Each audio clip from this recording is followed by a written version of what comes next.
Right. Hello. Welcome back to Stories from History, where we go over interesting stories from history, whether it's about people, events, places, whatever it is. If it's an interesting story from history, we're here to tell it.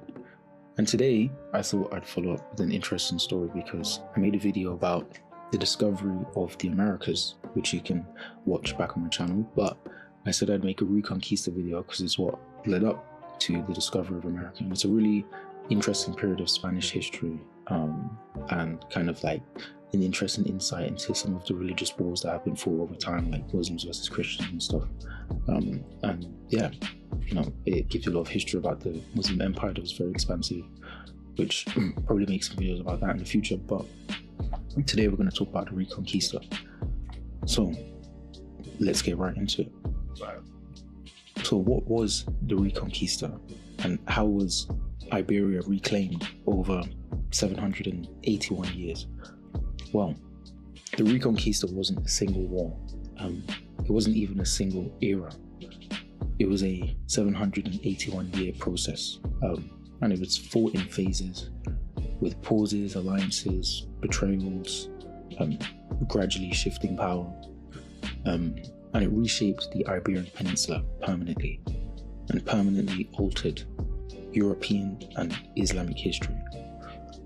So it began in 711 and it ended in 1492. And for most of its history, no one that was living knew how it would end. So we'll start at the beginning with the Muslim conquest of Iberia, which lasted from 711 to 718. In 711, a small Muslim force crossed the Strait of Gibraltar from North Africa and entered into the Iberian Peninsula. They were commanded by a man named Tariq ibn Ziyad. And the guys in charge of Iberia at the time, it was the Visigoth kingdom. And it was full of internal divide. And it was weakened by some succession crises and just the aristocrats fighting each other. And at the Battle of Guadalete in 711, the king of the Visigoths, Roderick, was defeated and likely killed. And what followed after this wasn't a slow invasion, but a rapid collapse. Yeah. By 718, the Muslim forces who were operating under the Umayyad Caliphate were in charge of most of Iberia, which would become known as Al-Andalus. And it was only a small bit of the mountainous northern region of Iberia that stayed unconquered. And this is where the first Christian resistance begins. So the Reconquista traditionally begins in 718 or 722 with the Battle of Covadonga. And there was a small Christian force led by Pelagius of Asturias, and they defeated a Muslim detachment in the mountains of Asturias.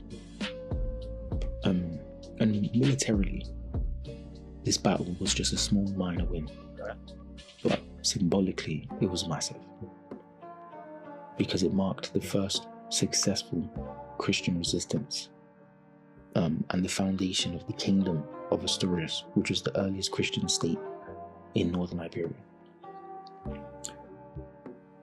For the next 2 centuries, the Christian kingdoms were small, fragmented, and defensive, while the Muslim Al-Andalus was wealthy, it was urbanized, and culturally very advanced.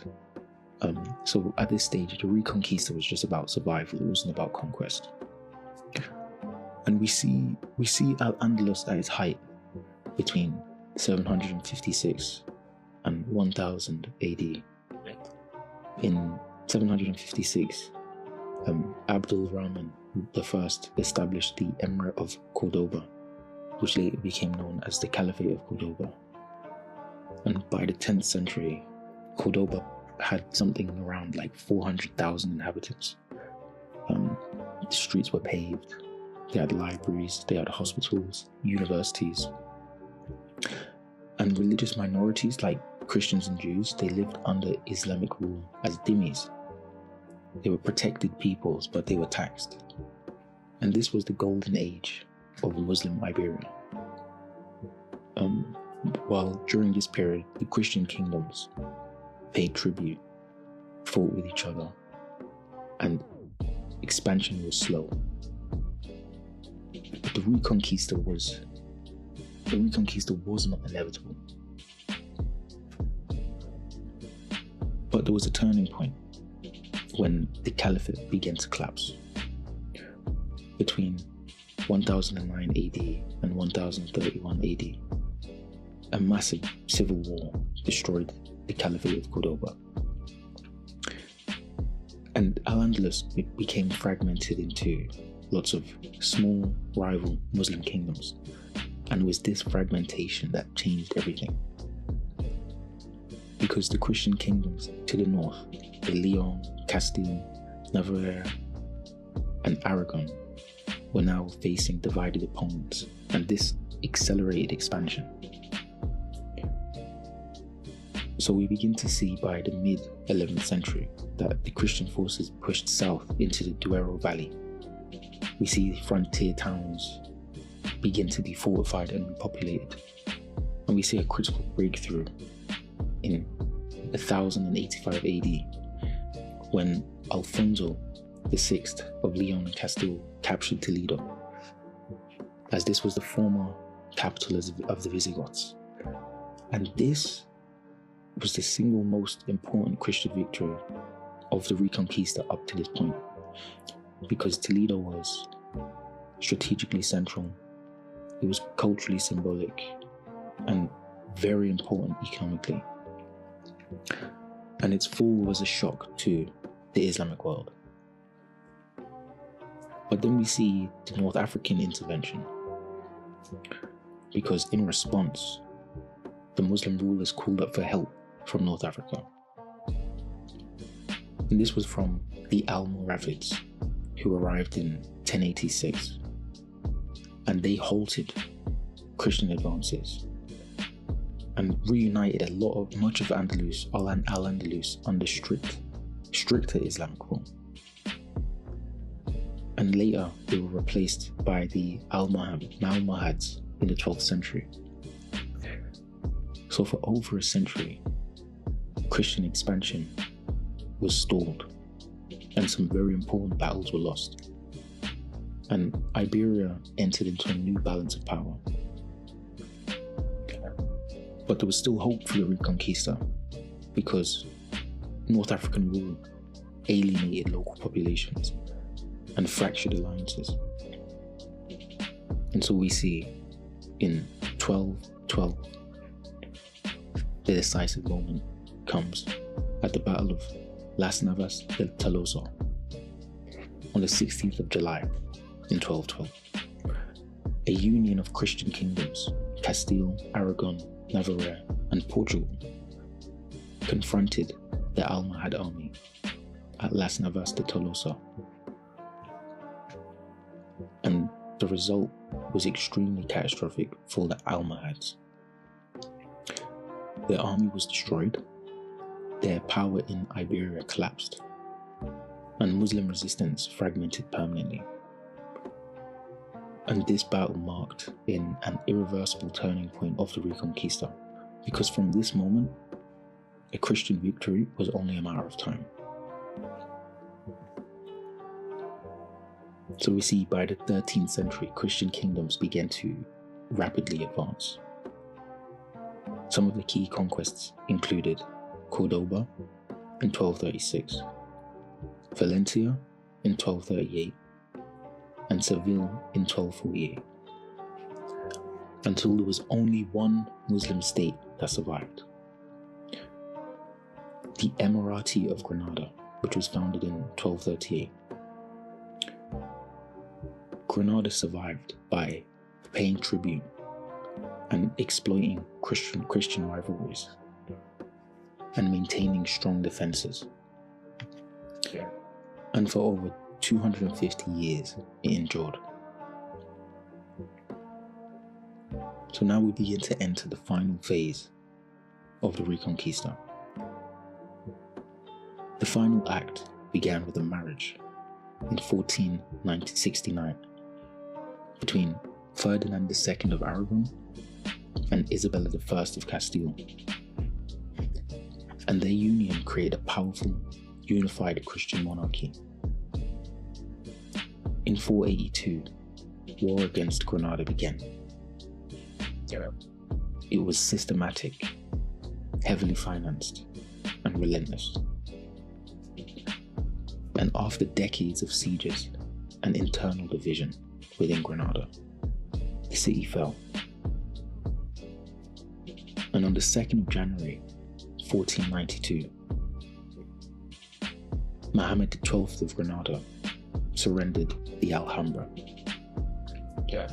And there's a famous story from back in those days when he was leaving Alhambra and crossing the mountains.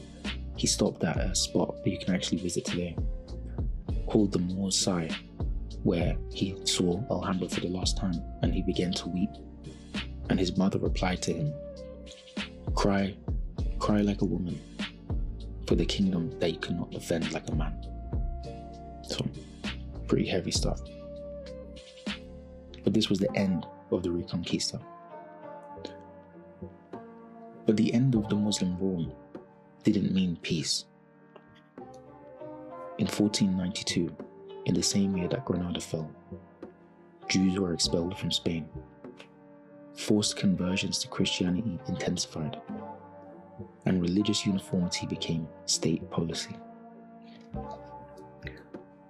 Spain emerged as a Catholic imperial power and began to launch overseas expansion.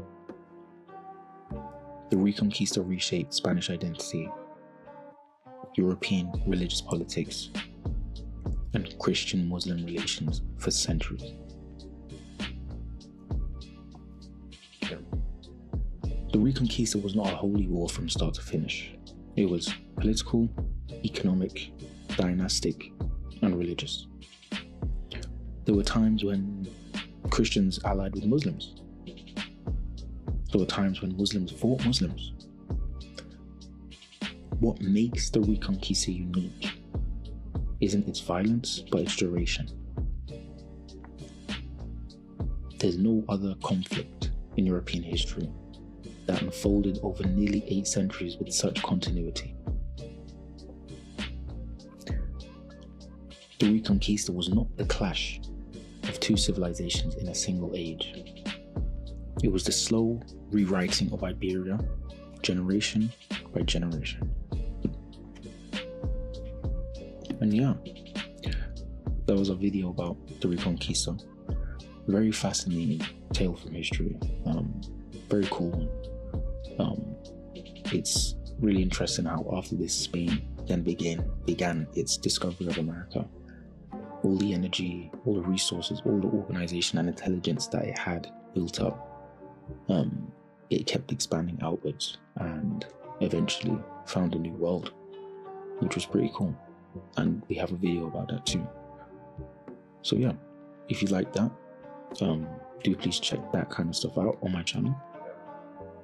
And do leave us comments, suggestions, subscribe, like. We're a small channel, so everything's appreciated. But yeah, keep reading history, keep studying it, keep loving it. Stories from history, signing out.